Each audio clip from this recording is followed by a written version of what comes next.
Greetings and welcome to Star Trek Discovery Pod, a sometimes funny, trying to be smart podcast covering all things new and classic Trek. Is it hot in here? I am your captain, Myrriah Gossett. With me on the view screen, we have. Oh crap! I lost it. I lost it. Oh, Paul Satachet. You know. you lost it, Paul Satachet. And Clyde is just in the pattern buffer. He will be right here in just a few Oh my god! moments. I had it. I was watching the episode today, and I go like, "That's what I'm gonna say." Damn. Like I wish I could find some Romulan haiku that I could apologize to you guys You with. need 5 paragraphs. Okay. Tonight we are talking about finally new Trek episodes. If you're not watching the live stream, I just did something really silly with my arms. But anyway, tonight we will be reviewing and discussing the first 2 episodes of Star Trek Discovery Season 5, starting with the Red Directive, which was directed by Olatunde Onsunsami, written by Michelle Paradise, followed by Under the Twin Moons, which was directed by Doug Aronofsky and written by Alan McElroy. But first, just a couple of reminders this evening, ways you can hang out with us even more, share the show. What can they do, Paul? Hey, maybe you guys could subscribe to our podcast at Apple, Spotify, or YouTube. All links are at StarTrekPod.co. And if you love our content and you wish to support us, or if you hate our content and wish to hate support us, We love hate support.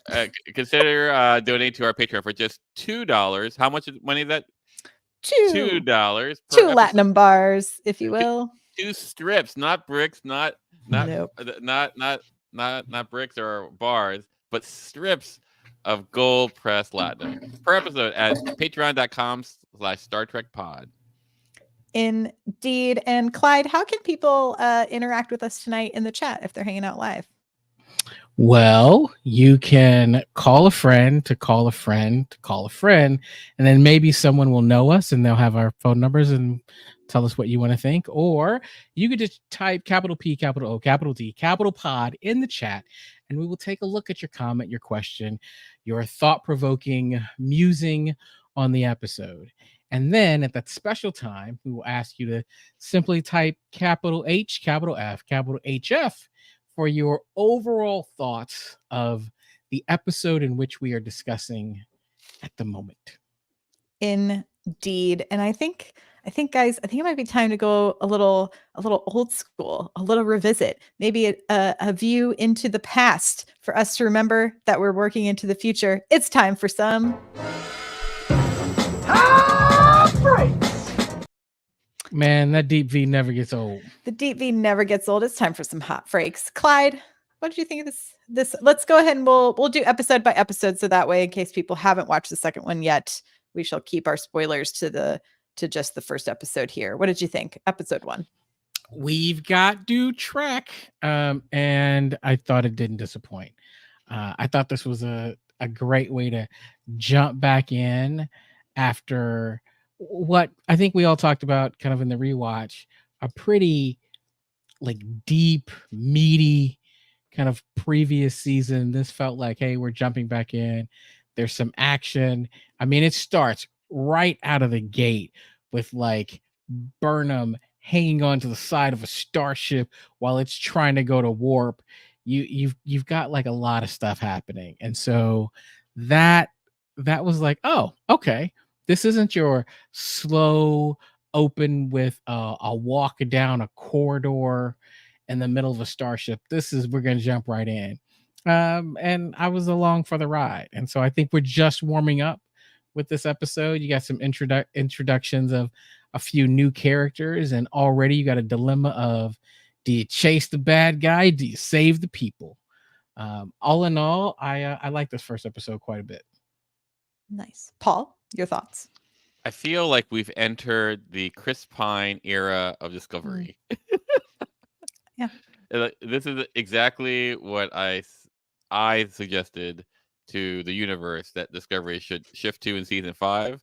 And finally, the universe has taken my note. So yeah, that's what I thought. It's interesting, Paul. Someone else said that the first episode felt very Star Wars-esque. I can see that. It's desert. Anytime we're on a desert planet. Yeah, I also really enjoyed this episode. I'll have to say I enjoyed it, I think, more on my second watch. And I think it's because the first time I watched it was on my laptop, and the second time was on my nice big screen with all the surround sounds and everything. And I think it's because it does feel like a movie. It does feel like you need to see it big because there's big action sequences, there's big set pieces. And I love it. I see all of the budget they're putting into it. I think VFX looks incredible. There's some fun humor that I feel like is trending higher this season, which I'm also enjoying, and I had a really good time. So yeah, overall, I don't know, like 4.5 Vulcan salutes out of 5 for me. Nice. Sure. Okay, great. Nice. Yeah. I mean, And we did way have to a appropriate. message. Don't worry about it. I'm always doing that all the time. We did have a message from the menagerie, which is another bonus point. If you want to come hang with us in the Slack for just $2 per episode on the Patreon, you can let us know what your hot frakes are in our Slack so that we could share them on the podcast. Karen says, really enjoyed it. It's been a really nice dynamic. Raynor adds to the mix. And at the end of the second one, my mom, Trekkie friend, who has always watched Disco with me, was ecstatic I was making sure there was no spoilers, was ecstatic at the end with the whole setup. Love that they are pulling from The Chase. Yes, we will talk about that, and some great music cues based on TNG that on a planet that we're going to talk about in a little bit. Okay. Very fun. I'm excited. Okay. Jumping on in, y'all. Have we ever heard of a red directive before? I could not think of stuff, but I was like, I must be missing something. There's somebody out there who's probably going, yes, of course. I could not think of. I don't think so. I scoured a lot of the internet and I could only find it in reference to Discovery. Yeah, I think there is the Prime Directive and the Omega Directive a la Voyager. Of course. But I imagine, 900 years, like they could come up with another color or something, Yeah. another Oh direction. yeah. Chibi said in the Chartreuse chat. Directive. Chartreuse, maybe in a book that's perhaps, Clyde, I know you've read quite a few of the novelizations, if you can think about that. Just gonna pull my nerdness out in front of everybody and show it. Yes. I was just making sure I hadn't missed anything, but it does seem like it's potentially something new here for our 32nd century that we're hanging up with. So like you said, Clyde, we really start in the action. We do a classic start in the middle and we jump back to the dinner party, which I thought was a fun little way to introduce that Saru is still with Tarina. We've got a potential love interest with Tilly. We got some eyes being made across the bar. We have Stamets, who's a little concerned with legacy. They did drop that they've essentially abandoned ever putting a spore drive in another ship in favor for these pathway drives, is what they sort of put together here as the new tech going forward. What do you think about what's going to happen with Stamets this season? It feels like he's setting himself up to have to prove something big this season. Thoughts? Clyde, you go. Sure. I think that, Stamets has been kind of a key part of this really from the beginning, right? And we've seen some evolutions. Yeah, I think especially for the final season, you have to put him in a position where when you talk about legacy, what will be his legacy? And this is a pivotal moment. Like if we think about, you mentioned books. If we think about this from a Star Trek canon standpoint, it is very likely that they will write books about Discovery once the show ends. Yeah. Additionally, we know that there are other shows that may take its lead. So what you do with that spore drive is going to be pretty impactful. Yeah. So I think they're setting Stamets up. I don't think this will be the end of the spore drive. First of all, it's just way too cool. But the question will be, will it ever be something that they mass produce, or if this will just be something that's very particular to Discovery? I think they're setting him up to be like, I don't want to give too much away, but I'm going to say it. I think they're setting him up to be a little like Soon, right? So if you think about androids, everyone knows who the godfather of androids are, right? We don't really have a godfather of warp drive. Daystrom, yes.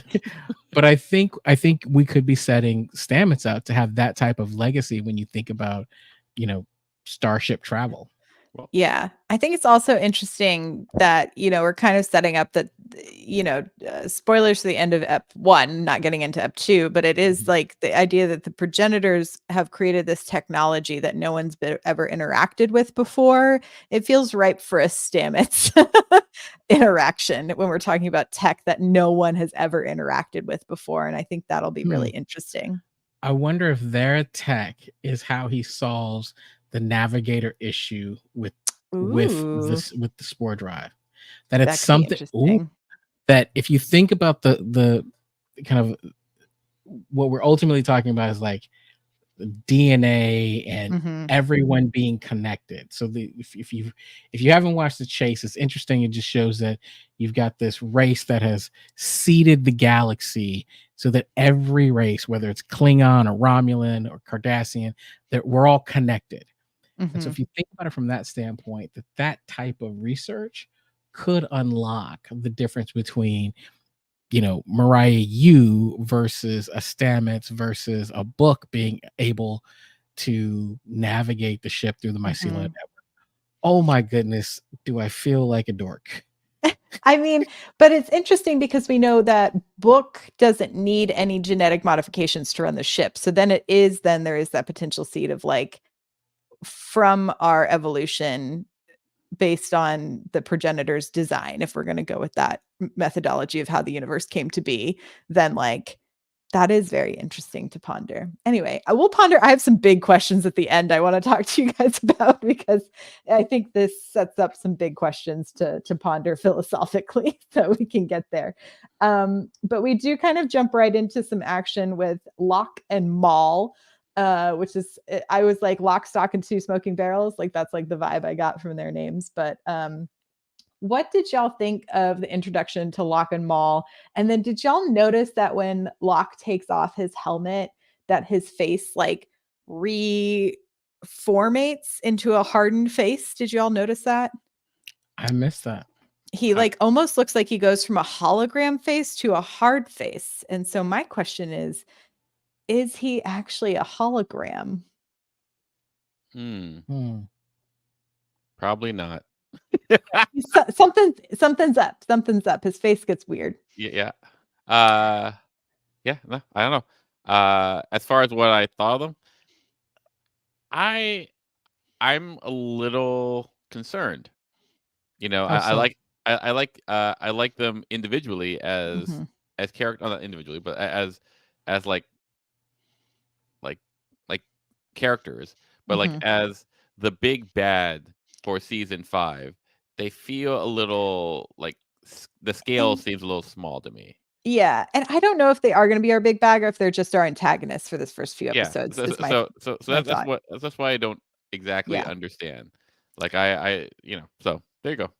They seem more compelling to me than the Emerald Chain and kind of those introductions. Then Osira? Yeah, like Osira was interesting, but we didn't get to Osira for a while. They seem fun. They seem they definitely still fun. Like cowboys and yes, exactly. Like these are bandits, and listen, space operas and space westerns. I'm for it, and so they fit again. We're talking about a desert planet, right? Everything that's going on. Are they in a galaxy far, far away? They might be. They might just be. I enjoyed them. Again, I agree with you, Sean. Paul, I agree with you. That's I think they are fun and I enjoy watching them. Like if they wind up being like the big bad, I'm afraid that my response would be like, oh, that seemed like not like it comes down because like every season there's been an epic threat, right? Like and so this is what our show of Discovery has become, where your expectations they're a big bad. Yeah, I mean, to me, it's giving like almost like early Fast and the Furious, where it's like the race between two teams, like to get to the end, and like perhaps a big bad will be revealed at some point. But I think I'm interested to see where it grows, especially we'll talk a little bit about it, a little bit more about it in episode 2, just to keep from spoiler territory. But I wanted to get into Captain Raynor, and I cannot decide if this is potentially like what, when we were like, is he sus? Is Raynor sus? sus?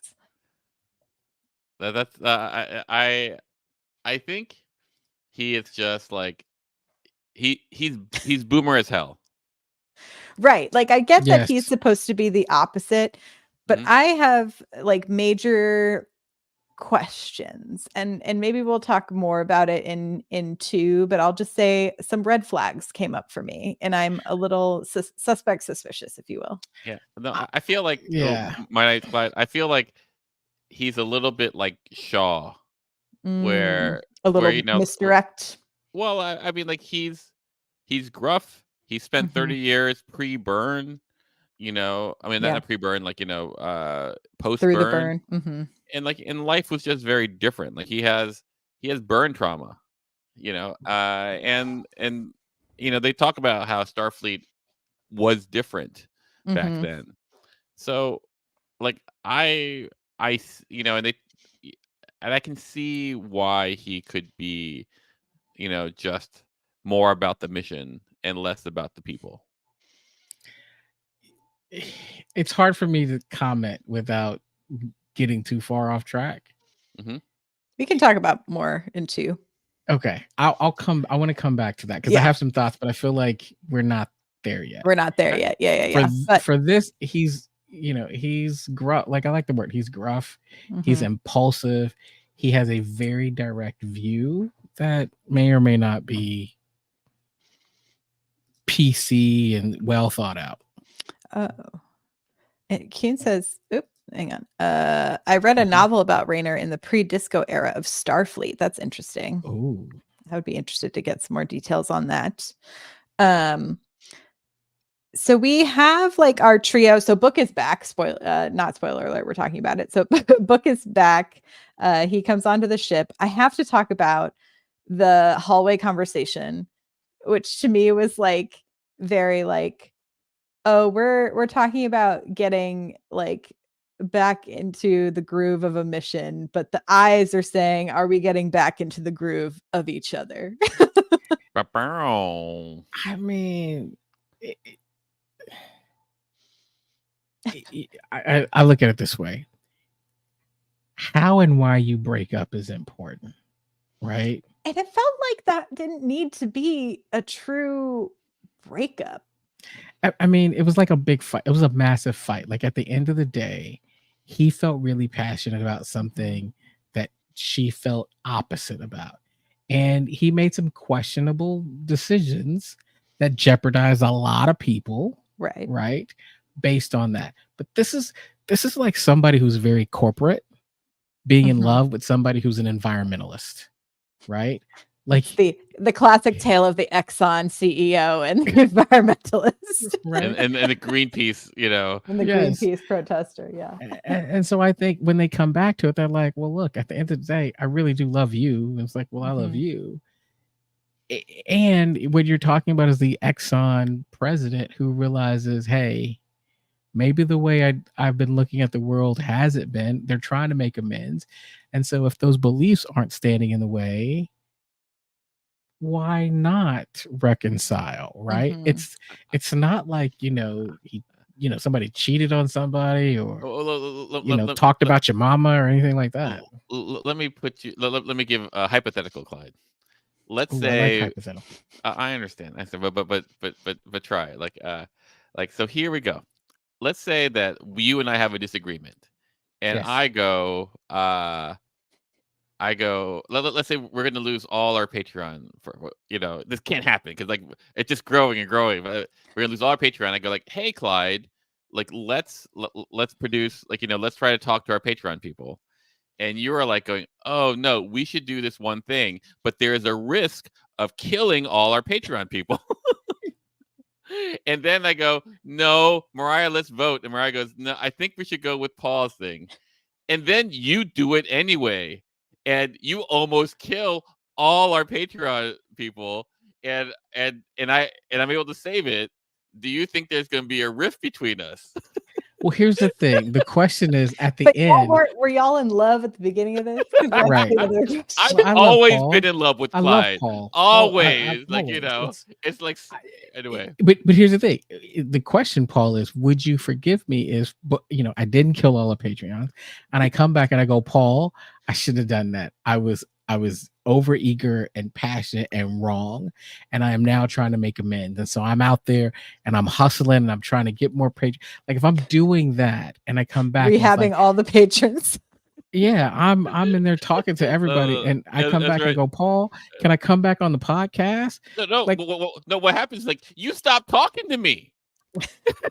well, no. You- In this case, it's It's like we mutual. stop talking to each other. It's mutual, but like so I don't know.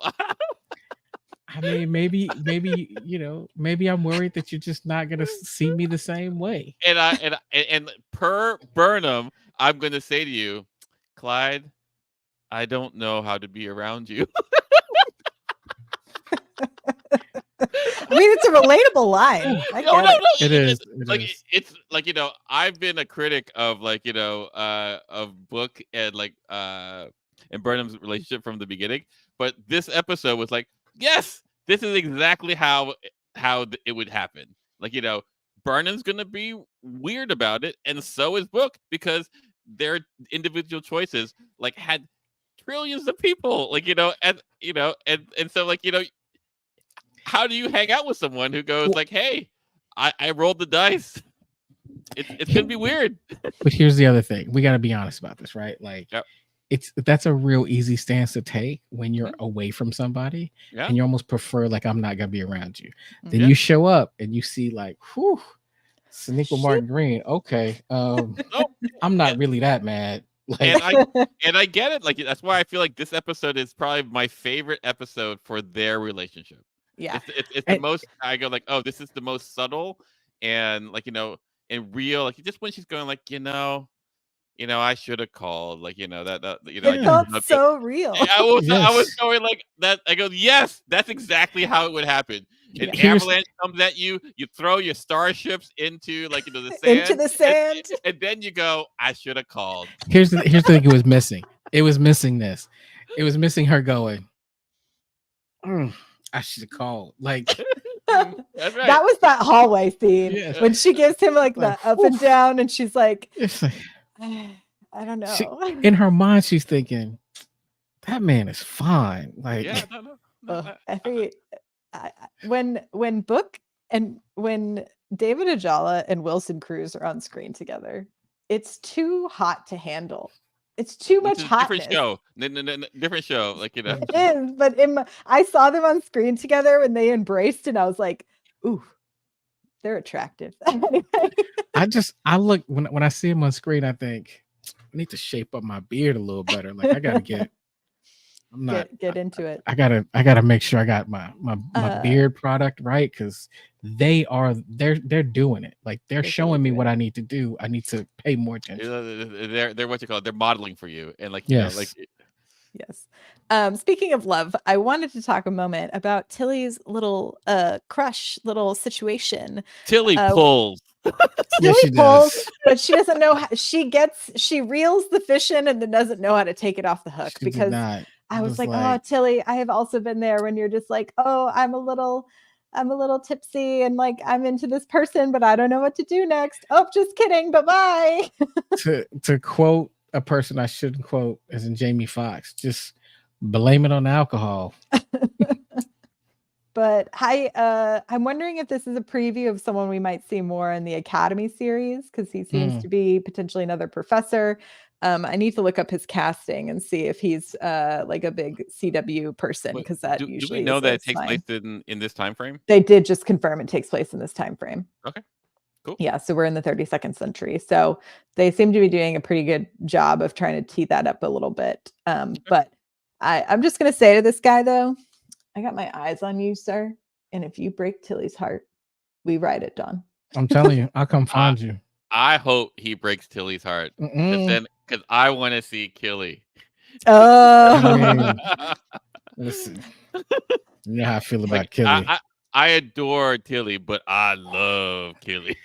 Man. I will say I'm loving her hair this season. They've Mhm. done some like extra curl on top, and it's given me some good hair inspiration. I'm very Expiration. That's excited. right. Love Yes, it. Love good it. hair inspiration. If this is Uh, your first time joining the Star Trek Discovery Pod, keep in mind that this is not what we're always like, just mostly every time. I was like, what are you talking about? Like we're like this every single time. We are the rambliest of ramblers. Yeah, we are.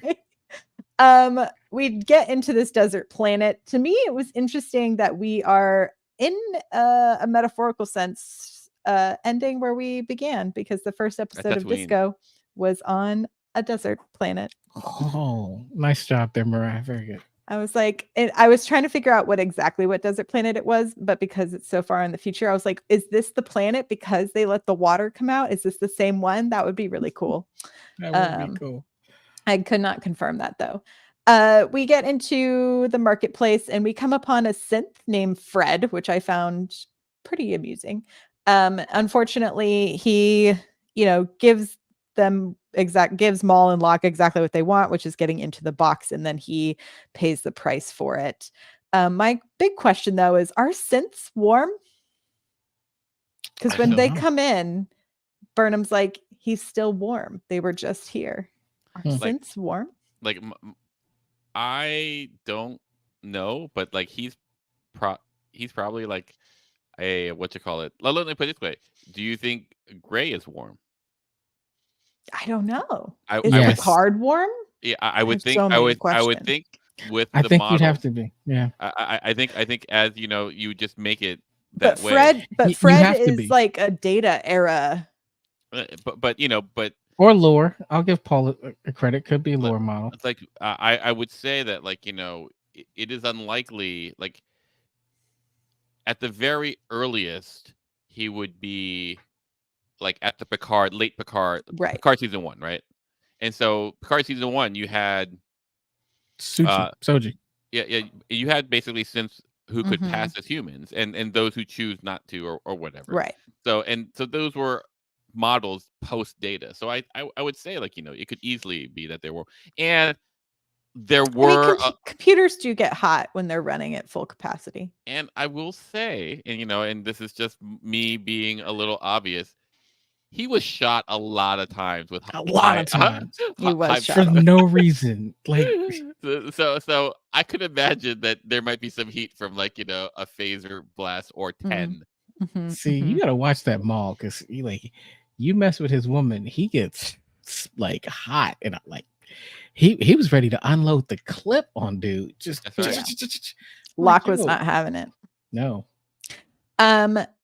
I thought the desert chase scene was very fun and exciting, although I kept just thinking about them having to film with like a giant fan in their face, and every time they have to turn around like on fake on these like big projector screens. But I thought it looked really cool. I'm really into Maul and Locke's like ship design and the way that it moves. I think that's like pretty neat. And then we love crashing a starship. We love crashing a starship. Well, let's think about this. Is this the first time we've crashed a Discovery-esque starship? No. We No? crashed into the ice. Ah, yes. Okay. I'm just saying, because if they haven't done it, they needed to do it. Yeah. But yes, there's something Oh, about that's a good question. Did we like the Brady but when it does the split screen? I don't know how I felt about the split screen. I did not like it. Not so they've much. done it before, like in like season 1, I think, but like it was during this kind of montage thing, and I felt it was appropriate then. Was it the mud scene? It might be like I just remember seeing it before. I have seen it before in Discovery. And I felt like I go like, ooh, stylistic choice, but maybe it's because it took place earlier in the episode, whereas this one, it was in the middle of a fairly shot design, like conventionally shot design, and so then you put this edit bit there. I'm like, oh. Anyway, but like it's all fun forward, so like it wasn't my favorite, but like I wish they had done it like if they were going to do it. It's like if they did it a few times. I don't know. Maybe they tried it a few times and it felt overdone. Sure. I've been in that point in the edit bay. Yeah, I thought it was really interesting. And then we end with them coming back in, and Saru and Tarina have a sweet little moment. If you don't know, Maul and Locke do escape. Oh man. Oh darn it. So now the chase continues, but they have to go and get all the sand out of all the little bits of Discovery. But Saru beams up, and him and Tarina are engaged. Woohoo. So cute. Are they, or are they just shacking? Like No, at one point, they need to codify their relationship formally. They're codifying the relationship formally, aka. Did you just ask me to get married? And she goes, that's how some cultures refer to it. I mean, I love it. But my favorite bit with them was when they were dancing in the beginning. Yes. And oh my god, Tarina, like, it goes, is this a Vulcan joke? Because it's hilarious. It slaps. I was like, this is both intimidating, funny, and sexy. When she's just like, are you going to tell me, or do I have to mind meld? And I was like, I'm going to use that every time I need to get information. So I thought I was like, oh, that's like, if that's, I could see that as a way a Vulcan would make a joke, like, because it was pretty funny. It's well within feasibility, and it's anyway. Well, I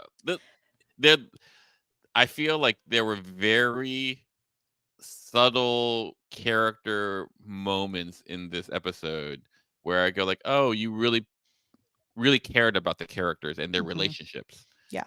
And I really like that. I was like going, oh, rather than focus on trauma, you focused on relationships, and I really thought that was great. Yeah, and love. There's a lot of like rekindling of love in this one. You're right, Paul. Last season, really the last 2 seasons, was a lot of trauma. So this is refreshing. I'm excited. I'm glad we got to see like Reese and Owo go down for the first away mission. I loved Burnham and Book for the second one. But like suckers, they get shot. I know. I was like, oh no, you're stuck. But that was like a cool little trap. My big question as our transition before we get into episode 2 is, did they mention where the Romulan ship came from that had the original puzzle box and journal on it? No. Not that so that's like a big question for me, is just like, where did this Romulan ship come from? Because to me, that would be a big question I would want to answer in this, like, figuring out of the puzzle. I think what happened, if I remember correctly, is like they got a transmission centuries ago, right, from the guy, and they've been trying to find the ship since. Yeah, so that's all. If I remember, like when Tilly finds the message or whatever, when the message comes out. So I don't think that they've established that yet. Yeah. So at the end of episode 1, the key pieces of information we have is that the journal gives some kind of a clue to lead us to the next place we need to go in order to find the progenitors' technology. And if you have not watched The Chase from TNG, it might be a good rewatch just to get some background information about the Romulan scientist that was on board that they found his body and his transmission, and now his journal is in the hands of Maul and Locke, and we must beat them to the next clue. Onward, Sherlock. All right, are you all as Onward Sherlock? Who are you pretending to be? Who are you cosplaying? Watson. Does Watson say that? No, but I just decided they did. It's public IP. You can make them say whatever you want. That's right. It's public domain. That's right. You can make them say whatever you want. Anything else to kind of discuss within the quadrant of episode 1? I think we're good. I think we're good. Right. Yeah, I'm good. All right, y'all. If you are out for spoilers, this is the time to jump out. We are about to start talking about episode 2. Bye, Later, Nicole. Nicole. We will see you. Thank you for joining us in the chat. We appreciate you. And now it is time for us to get into some chats about episode 2. Get on ready for some hot breaks. It's time for some hot breaks. You know what? We should do some clips, like call it a hot Saru or a hot Trina. So like you just looking at each other, boom, boom, boom, boom, boom. We could make those. That would be fun. Okay, Paul, you go first. What did you think of episode 2? I think it was good enough. I think it kept the fun that was set up in episode 1. I felt like I have this belief that whenever you shoot in the woods, you You get a lot of money worth. you get a certain amount of production value, but but you can't go higher than that. Like you go like, here it is. Like like you can't make the woods seem so amazing. Like you can. They tried with a lot of magical dust in the air. Yeah, and and like you got some like stone rocks, but like it all just feels like the wood. So like I go like, oh, they try to save the money here. This is this is a money saving episode. so Yeah. so given that constraint, I go, okay, well, fine. It was good enough. Clyde, your thoughts? Again, I like the pacing here, right? Like there's some movement, there's some action. It feels like there's some urgency to it. There's things chasing them. I thought that was good. This felt like a bit of a setup episode. Like we're moving the plot along a little bit. There's some things here that are really worth diving into. What's going to happen with Saru? What's going on with Raynor? Like, did we get any huge pieces of this whole progenitor puzzle? Not really. I disagree. We got a literal piece of the puzzle. Yeah, but was it huge? Like, I mean, what it do was we? The fifth. It was the fifth. But what do we know? Like exactly. Yeah, exactly. Like exactly. it's a block, but we don't really know anything. 100%. 100%. Yeah. So yeah, I liked it. I do want to talk about Raynor because I think this is where he got interesting. Yeah. So my hot freak is I really enjoyed this episode. I thought it was a lot of fun. I really enjoyed the pairings. I think were very strong in this episode. I thought all the scene partners worked really well. And to your point from last episode, Paul, I think this one continued to build on the idea of these episodes focusing on relationships, because we have Burnham and Saru's relationship kind of having their big full circle moment. We have, I think, Tilly and Adira having this like scientific relationship and this mentor mentee moment that felt really organic. And then we also have Raynor and a bit of his relationship with the Admiral and how their friendship has evolved at the tail end. So I thought this one was really I agree in that it was pushing plot forward, but I had a good time. I also love whenever we visit an alien planet. And I was like, oh, if this is going to be every episode, we're just going to a different planet to find a puzzle piece, I am fucking in. Okay. So I thought it was interesting, though, that at the top, we start off with Burnham giving her, it felt like a Sex in the City episode opening to me, because she literally says, I can't help but wonder. And I was like, oh no, it's infiltrated. But the crux of her captain's log is that she's feeling like sometimes the mission isn't enough. And what does that mean for her? So to me, that's a very interesting thing to pose at the top this early in the season for Burnham as a character, and what that could possibly mean as we go forward. I do want to kind of jump. I mean, the planet is cool. I think it's a good time. I love the security protocols, but I do want to kind of jump in and talk about Raynor. Yeah, the episode is basically that TNG episode where like Riker goes down to the planet, Riker, Picard, all those people, and then the drones start trying to kill them. And then this is where Jodie like gets to be acting captain for a bit, but like it's all just like running around in the woods trying to not get shot. Yeah. I thought it was, so Raynor is a Kelleran. Arsenal. And when he just appeared in the engineering room and was giving help, the first reaction I had was, I just wish this was Reno. Because to me, Reno would have been that person in that room who would have been like, after surviving on the side of an asteroid for that long, probably would have been the one to have thought of, how do we like break this puzzle? To me, it would have been more satisfying if it was Reno in that moment. But then by the time we get to the end, I was like, oh, I see why it had to be him. But it is very interesting that he's like, oh, I've been on 7 red directives. I've been doing this longer than you've been alive, kind of this big thing. And he's like, I've been monitoring comms. And that was when a big red flag went up for me of, is he actually working with Locke and Maul? I don't think so, because I think from the way I don't want to say cast, but the way this is all set up, is he going to Lorca us? I don't think so. I think he's I've said this. I think I said this last time. You typically need this wise Pixar owl on your team, and with Giorgio gone, we lost it. Like the cranky, I've done this. I'm close to retirement.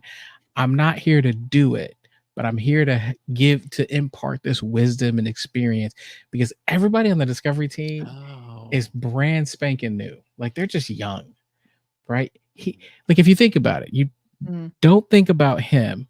Who is the oldest, grayest person on the Discovery team? Stamets and Saru. And Saru's leaving. Right? And so if Stamets is your old gray hair person, he hasn't been through very much. Yeah. He's not that old. Reno and now. Yeah, but to your point, Reno was stuck on the side of an asteroid. Reno is your old cranky engineer, right? She's your Scotty, your Geordi, your like that's where she's at. To go with your point, Clyde, like I agree with you. Like, and going off what you just said, like maybe that's why season 4 didn't pop for me, because there was no Giorgio character. There was no, everyone was like a little too simpatico, and there wasn't that little bit of sand to make friction. The pearl. Yeah. So I hear you. I think you're onto something. Because Giorgio used to always push Burnham in a way of like, you're too safe. You have to think like your enemies. She often used to say that all the time, which is something that Raynor said a lot this episode. Yeah. Right. And everybody loves Burnham so much that they're kind of in line with, like, if Burnham goes, hey, let's do it. For the most part, they're right there. And even in this episode, Saru is like questioning her a little bit, but they still go. He's going to introduce this person that is going to help her think outside the box, question. And now, because I think the interesting thing about it is she's largely been that person too, who's ever sat in the captain's seat. Right. Sure, and now that she's in it, she needs someone like that, kind of an old gray hair, wise, experience, someone who's been on 7 red directives. I think they've introduced him. And it seemed my only kind of nit to pick is Saru leaving and him joining the crew seemed obvious from scene 1. Like it just seemed like I was like, oh, I know where we're going almost immediately. It's like, oh, what are we going to do with him? He's going to end up on Discovery. That's what you're going to do. Can we get there a little faster than this? And so I'm for it, but I did think it was obvious. Yeah, I think I was like in episode 1 was very like, oh, this is either going to be someone who twists and becomes our big bad, or by the end of this episode, I went, oh, you are the new number 1. You're the pusher on the other side of this. I did really like how they seeded through the episode where you had Saru kind of remind Burnham of the second chance that she was given coming aboard the Discovery. And then we get that like full circle second chance moment at the end. I thought it was nice, neat, tidy writing. Good job, writers. I see tidy what writing. You did. Tidy writing. I want to talk a little bit about the big reveal that Book knows Maul, and Maul is the daughter of Book's mentor. I thought that was quite the reveal. Love it. Yeah. Loved it. I'm excited to see where that goes, because I thought I really enjoyed watching Book as interrogator. I liked seeing him work with Stamets. I enjoyed the like Book, Stamets, and Culber little trio, because I think they're all so different, but yet so similar in that they're kind of a little stubborn in their ways, but ultimately have good hearts, and they're like different parts of like a full person in a lot of ways. So I enjoy their seasons together. That's really interesting. I think it's going to be interesting, to your point, with that plot twist.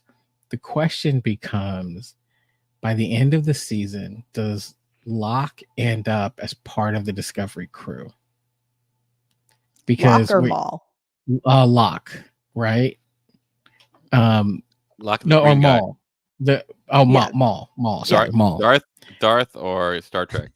Yeah. No. Bad wig Maul. Yeah. Yeah. Well, because I think if we're talking about Cleveland Booker's daughter Mm-hmm.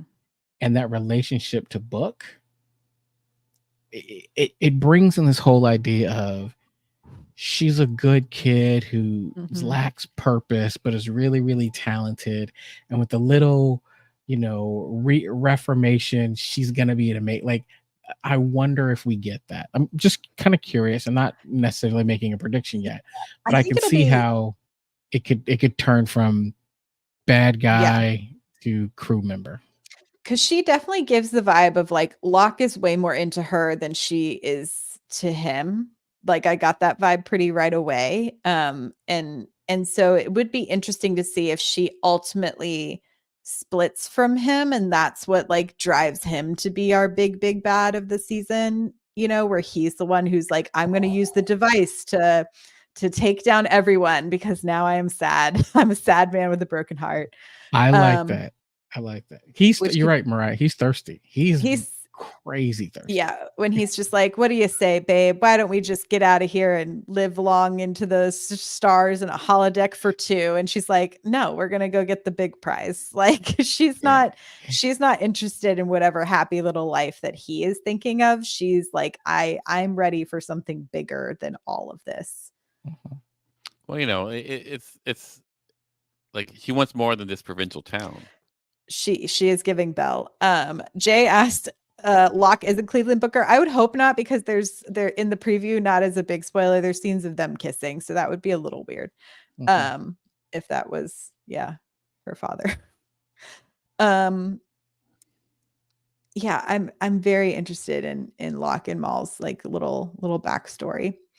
The other thing I wanted to, like, a bigger philosophical question for us is, what do you all think of the idea of the progenitors in general? The idea, and this could just be like, it's kind of a weirdly perfect storm, as I just started reading Stephen Hawking's A Brief Explanation of Big Questions. I don't know if you've read that book, but it's all of the big questions of like, how did we get here? Is there a God? And like kind of his scientific perspective of these questions. And it's very interesting because there's a lot of ways to, because he's a scientist, interpret the information that he's giving you. But ultimately his belief is that, and he explains in much more elegant ways than I'm about to, the idea that the universe can literally actually have come from nothing to then have the Big Bang. And I'm skipping a lot of the steps of the explanation because he talks about atoms and anyway, all of these things. And so I think it's interesting that, being a sci-fi show, that Star Trek has decided within this particular canon that there is this group of people that essentially like they say at the top of or at the end of Ep1, like in thousands of years ago, they would have been considered gods, right? So it's like this idea of created, like intentional created society versus evolution in the true scientific sense. So would you mean like, when the founders created the Jemadar? Oh, I mean, well, I mean, because they view them as gods, and Right. it's only our like cultural standard that gods have to be all powerful, but look, you also bring up a good point, and largely because if you go back and watch The Chase, the person who played the progenitor in that episode also played the founder. So that's interesting. But I think we see this in sci-fi all the time, that there is this race of people who become so technologically advanced that they almost become extinct, or they extend, or something, where it's like, because they're so advanced, they have this question about legacy. What do we do with the universe around us? And it's all about like, do they leave something for people? Do they leave technology behind? Do they prevent technology from being used because people are so young. And I think here what you have is you have this idea of, again, this race that quite possibly was alone in the universe, who got so advanced, they saw their end coming and said, what do we do? We're going to seed this and see if we can basically procreate. I think in some sense it's this beautiful idea that is very Star Trek. Mm-hmm. And that's because what's amazing to me is if we think about Trek, from whether it's TOS or TNG or whatever, Trek has always had this idea of like, hey, we can all get along, but referencing the fact that at that time it's a reflection of the fact that we are so divided. And here we are in 2024, and it feels like we are the most divided that we've ever been. And yet Trek is saying, hey, we're going to call back to the fact that at the end of the day, think of us as all part of the same race. Right. And when you think about a Klingon coming from the same DNA pool of a Cardassian, if that can be true, stop fighting with that dude over there who voted differently from you. Yeah, it is an interesting metaphor to seek for this season, right? To use the progenitors and the idea of on Earth in human evolution, right? Like we all came from the cradle of society, we all came from the same place in the world, and then we all just spread out, and variations occurred based on where your people kind of plopped themselves down once we became agricultural societies. And it's interesting that it makes sense on a planetary, I don't know, it's it does seem like such an act of arrogance to be like, we must survive, or to not trust that a civilization could eventually evolve without you as well. Like it almost feels a little colonial in some ways, as a larger concept of we must place ourselves everywhere in order for ourselves to survive. Anyway, there's a lot of ways that's literally how evolution works, right? Right. But it's it's interesting, the idea, but to me it feels different if it's we all came from the same ooze in the ground versus someone who's intentionally placing their existence elsewhere. I don't know. Maybe because it's things to ponder. I'm not saying I know the answer. I'm saying it's things to ponder. I'm a big believer that if I could clone myself and have a whole bunch of Pauls out there in the world would be a slightly better place. Man, if I could clone myself, I'd get so much work done. It would be See, you're incredible. thinking about you. I'm thinking about the world. A clone of Clyde means I get to sleep more than I do now. No, we can trade days. We can trade days. Yes, no, me. You alternate. You alternate days. Oh wow, you're gonna really indenture your clone. Not cool, Clyde. Not cool. This is not. You guys are really just do better, both of you. It's interesting. We are progenitors. This is a big theme in Rick and Morty in the later seasons. Sure. Of a clone who's. Are you the clone or are they the prime? Clone? Mm-hmm. Yes. Which one of you are the clone? Prime exists. And can you prove it? Yeah. But we can all be, just because I maybe not prime Paul, I am, but it doesn't make me better than than Paul number 7. Okay. How about this, Paul?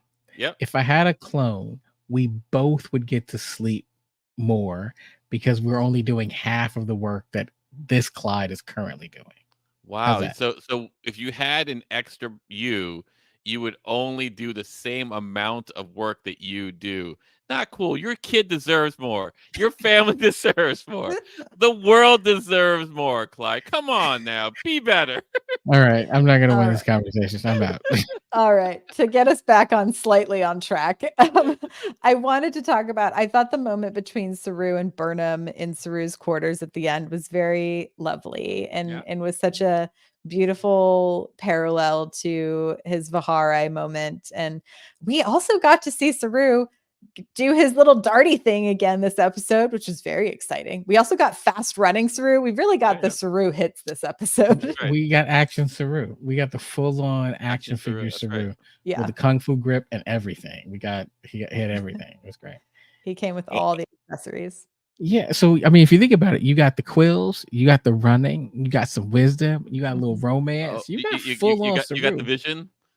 Got the vision. The vision. Oh, I know, when he uses his eyeballs. Okay, what did y'all think of the 5 stanza poem to get to the puzzle piece? Like, it felt very Indiana Jones, and I was pretty into it. Yeah, I mean, like everyone knows that like Romulan haikus are in 5 verses, and so if Locke and Maul don't know that, they deserve to go to bed with it. They deserve to go to bed with it. I mean, come on, guys, come on, basic Romulan like limericks. To your point, Myrriah, so if this is the final, and we know this is the final season, if you're gonna give us an Indiana Jones-esque escape room where each week we have clues and we have to solve the clues in order to get the next clue, as long as they're good, they've got to be good. So far, they've been good. I know, you got to keep it up. It's hard sometimes to keep it up. But this could be really fun. So I was for it. I was like, oh man, that's the piece. Because again, to your point, the thing that makes Indiana Jones so cool is that he knows that one thing that everybody else misses. Yeah. Right. And that's what makes it fun. Yeah. I think that's what I like about this season, or like, so, you know, there was a TED talk where J.J. Abrams like talked about the puzzle box, right?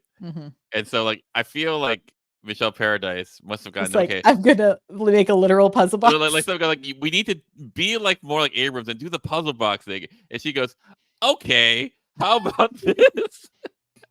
How about this literal puzzle box? And so my fear is that like you will not be able, or Michelle and the Discovery writing crew will not be able to escalate enough so that you know that you go like, oh, it was worth the ride. That's my fear.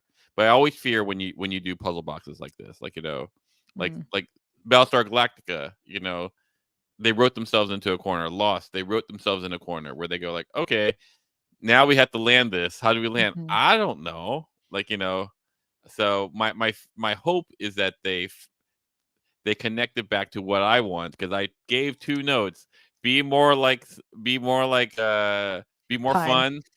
and bring back Lorca. And if Lorca is back in the Mythila network, boom, big bad, full circle.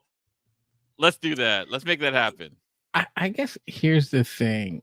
You mentioned, you know, BSG and Lost not landing it. For what it's worth, though, the ride for both of those shows was absolutely incredible. Like, I'm not going to let an unfulfilled ending change the fact that like the ride was amazing. So if you're giving me that type of ride in Discovery, but the last episode is a little like womp, I might go with it.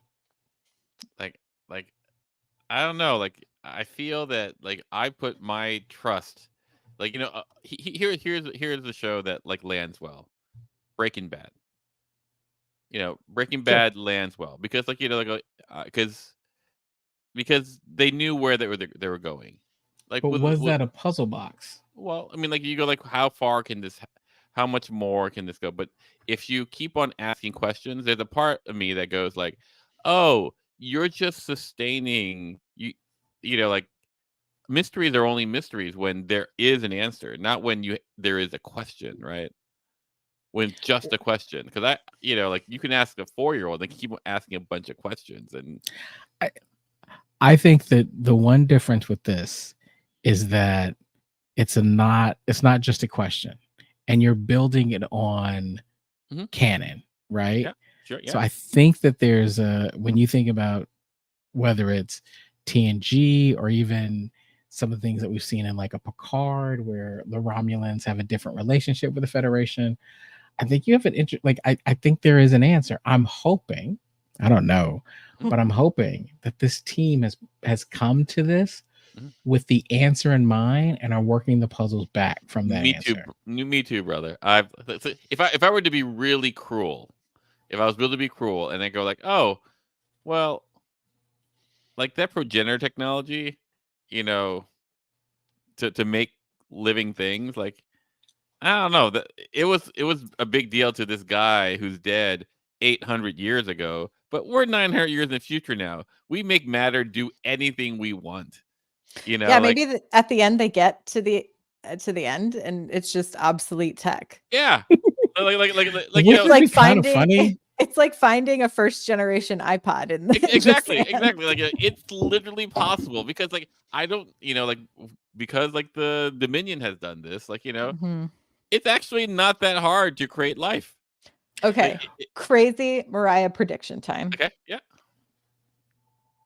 Discovery finds the technology, and in Mhm. order to keep it out of anybody else's hands, they have to go 900 years into the future to More in the future. transport it more More in into the the future that's right. to transport it out of anyone's hands. And this is how we get Wait, no, no, Discovery no, no, no, no, no. 8000. Paul addendum to Myrriah, like Okay. what happens is they go so far in the future that They come to time the loops past. back, and they are the progenitors. Whoa.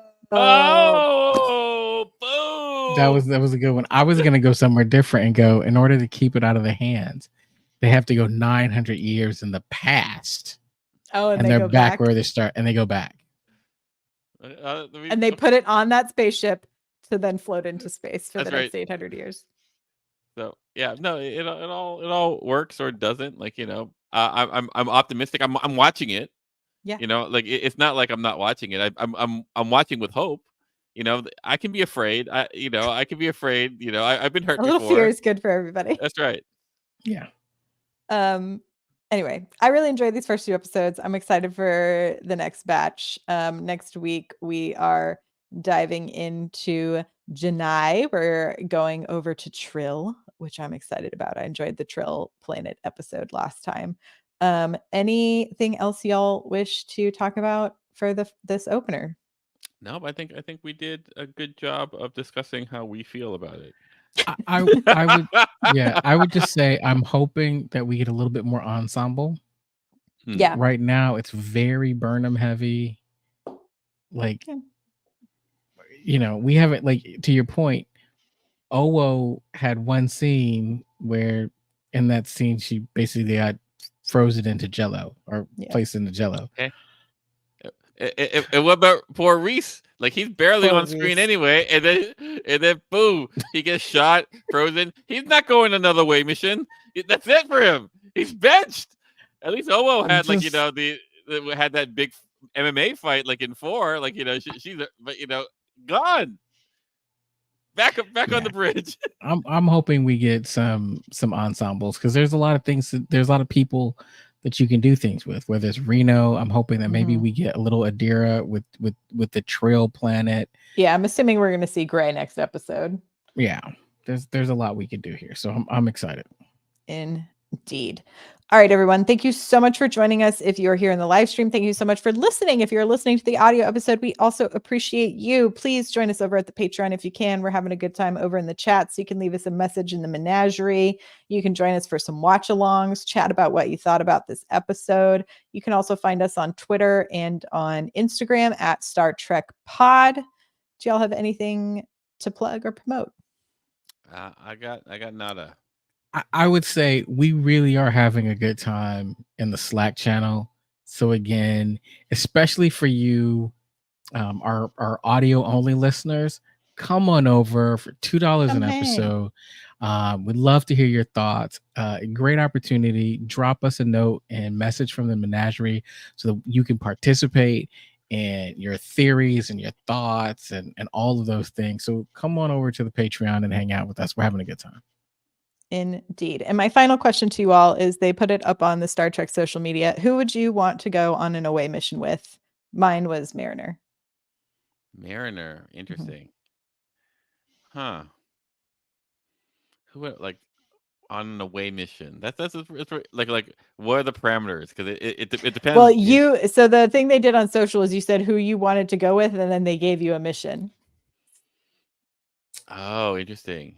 Like, yeah, I can tell you what the mission was that they gave me. Hang on. it was, drum roll as the Twitter loads, is we've lost contact with a pirate starship in the vicinity of an L-class moon. Your away team's orders are to deliver medical supplies and matter synthesizers to a nearby settlement and report back. End transmission. Mm. I Clyde? mean, I'm trying not to be that guy, Be that guy. Be that guy. but part of me would want to go on a mission with B'Elanna Torres. Ooh. B'Elanna Torres. Interesting. I mean- Why B'Elanna? She's smart, she can fight, and she's a complete smoke show. So yes, All solid reasons. sign me up. Oh, She can protect you. She can science her way out of anything. And if you're stranded, like, and you need to keep each other warm, just saying, she's the total package. Total package. Paul? I'm really into Tendi. Yeah. A I'm Tendi really into mission would be fun. I'm really into Tendi. Also But smart, also but- can fight. if I had to Mhm. really choose, it would be those 3 Orions in the Enterprise episode that take over the, because but you say crew members, so but like you know, like one of those pheromone Orions. That's what I would want. All right. And on that note, we'll see you all next time. Live long and prosper. Bye-bye. Bye bye.